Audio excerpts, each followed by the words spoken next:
Hello, everybody. Today's review is going to be of another movie starring Will Ferrell and John C. Reilly, but this one I thought was a little bit better than. I think this is more like up my alley as far as my humor goes. Not to give any discredit to obviously the Talladega Nights movie, but this was just much funnier than the Talladega Nights movie, which I think I gave. I'm pretty sure I gave an 8 out of 10 to. Forgive me if I'm mistaking that, but yeah, I'm pretty sure that's what I gave Talladega Nights. Um, anyway, yeah, this one I gave a 9 out of 10 to Step Brothers. In case I didn't already say that, but yeah, this was just absolutely hilarious. I think this film was probably harder to do for the two of them for sure. Um, and when they get together, it just seems like they have such a blast together. It really does show that no matter what kind of movie they're making, they do have like an on-screen chemistry. So that really does help when you're acting, because if you have chemistry with somebody you're acting with and you continue to work with them, no matter what the film, everything just kind of flows no matter what, right? And I think they've done quite a few films together. Um, Obviously, one's on their own, and I would say Will Ferrell's probably one of my favorite comedians. I know some people get sick of him, and sometimes, too much of a good thing can become a bad thing in some senses, I guess, or some scenarios, I suppose. But yeah, I just find that he just seems to be kind of a goofy person no matter what. I feel like he's just probably like that in real life, so it just kind of pours out onto the screen or into his acting when he's actually acting.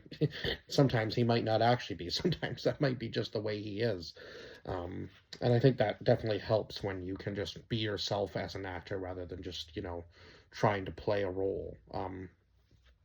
I would say that would definitely help.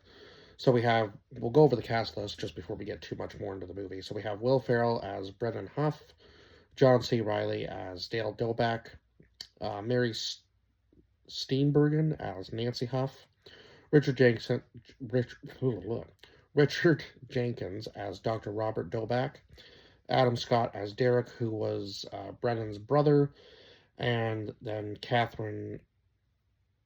Oh my God, I want to say, was it? Oh my God, Catherine Hera. I think that's what I wrote anyway. Or Catherine Hera, Catherine Hanna. Forgive me if I does that. Oh my God, that's sloppy writing. But I'm not going back now to restart this review. So, and she played Alice, who was Derek's husband, who actually comes on to Dale at one point in the movie for punching Derek in the face, because Derek is a businessman and a bit full of himself, that's for sure, and kind of looks down on his older brother, which isn't really revealed until the end of the film, I don't think. When Derek's having like flashbacks and so on and so forth. Of course, Derek did make fun of his brother, um, Brennan, who was like a world class singer, I guess, and they made fun of him when he was doing a performance. And of course, he decided that he didn't want to do that anymore. He hadn't sang since that day, since they had made fun of him. So, of course, in the beginning, it was obviously like the two stepbrothers were fighting, right? And they kept saying like they hated each other. They hated what their parents were making them do, and so on and so forth. But one of them was 39 and the other one was 40. So, I mean, they're grown adults. And it was just, I think it would be so hard to act in that way, like as a child when you're that old. And the whole sleepwalking thing, I was like, I don't know. I don't know how they would have kept straight faces doing the whole sleepwalking through the house, destroying a whole bunch of stuff, and then, pretending like they were asleep when clearly they were awake. Um, like they had their eyes closed during those scenes, so I'm not exactly sure like how the director would have like told them to guide themselves around the room in order to do that sort of stuff. Now, of course, the first scene was kind of like chopped up, obviously, and then the second scene is where they're like entering and exiting the bedroom door of their parents. So, I mean, I guess they would have had time to like open their eyes and go get the items and then come back and close their eyes when they enter the room, sort of things. But it would take a lot of skill to be able to do that every time, right? Um, and then, of course, uh, Dale being scared of the kid that's on the school ground or whatever for beating him up, and of course they both get beat up because you're not gonna fight a group of kids obviously, but um, once they kind of get their lives together and Brennan goes and works for his brother and does this huge job called the Catalina Wine Mixer, which is, I guess, their biggest sale party that they're ever going to have. I guess his brother sells helicopters. It wasn't really too clear exactly what his brother's job was, but I guess he was a helicopter salesman. So, um, and obviously he was going to have a lot of huge clientele there, and of course, Brennan's whole plan was to kind of get the parents back together after, of course, they had split up and the stepbrothers had kind of become friends. And then, of course, they had this huge fight after the parents decided they're going to leave. They destroyed the boat when they were trying to create their own company called Prestige Worldwide, and their first song together was called Boats and Hoes. And of course, they crash. They crash Robert's boat, and obviously Robert isn't very happy.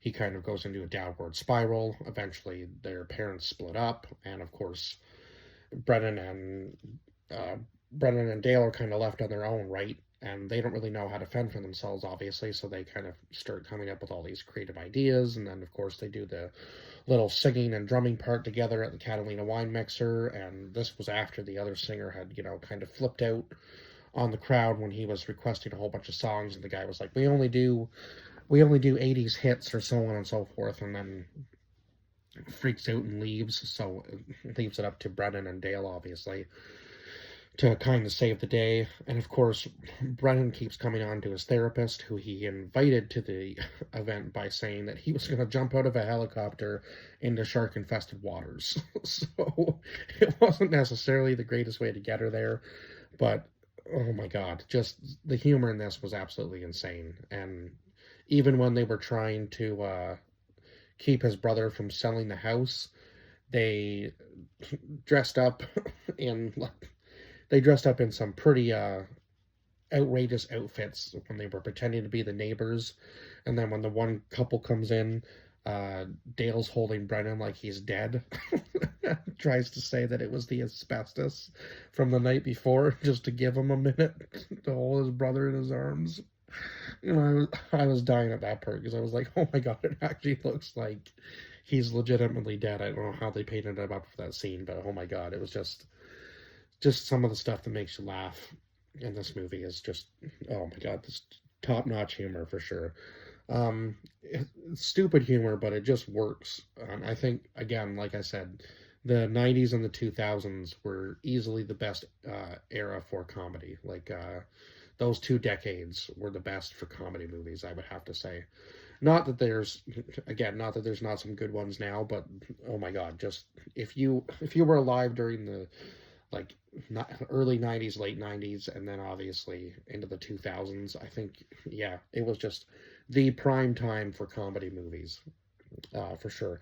And then the bunk bed building scene where they think they're going to be able to build the bunk bed and save room in their bedroom together, and then Dale gets on the top bunk and falls and almost crushes Brennan, and he thinks he's killed him there too. And I was like, oh my god, just the stuff they're doing. And then Dale's one rule about not touching his drum set, and of course Brennan disobeys that rule, obviously. And then after the Catalina Wine Mixer, they fly in on a helicopter to the school ground and they fight all the kids. I was like, I'm watching that scene and I was like, oh my god, I forgot about this. And I'm like, there is no way that you would even be able to make a movie like this in today's climate. I don't think, like, as far as comedy movie goes, I don't think this would be well received today as it was back then. So yeah, I'm glad we got it when we did. And I'm not saying, I feel like comedy, I'm not saying that there isn't good movies, and I feel like comedy is kind of making a resurgence again.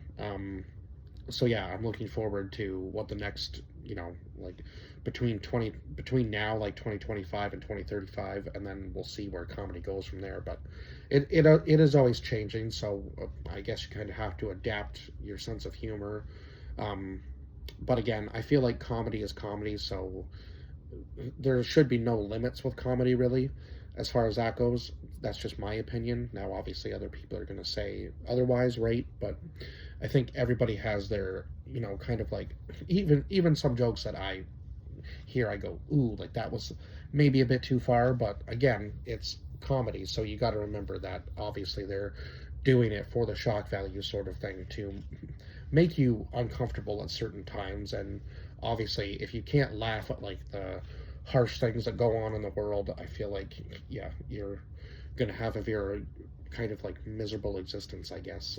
If you can't laugh at some of obviously the horrors that go on in the world, because yeah, the world is a weird place, that's for sure. So a lot of stuff goes on, and yeah, I feel like even though it might not be the easiest thing to talk about, comedians do talk about it and try to make us laugh about it, because laughter is, again, the best medicine, as they say. So, yeah, I feel like I've talked about this, pretty much covered everything I can, and I think yeah, I guess, Brennan and Dale kind of go on to be the breadwinners of the family with all of their different kind of business ideas, and then it seems that in the beginning, Robert was kind of more on Derek's side, and then at the end of the movie, he's kind of like proud of his boys for stepping up and kind of taking on real life situations, I guess, or just being the creative people they need to be,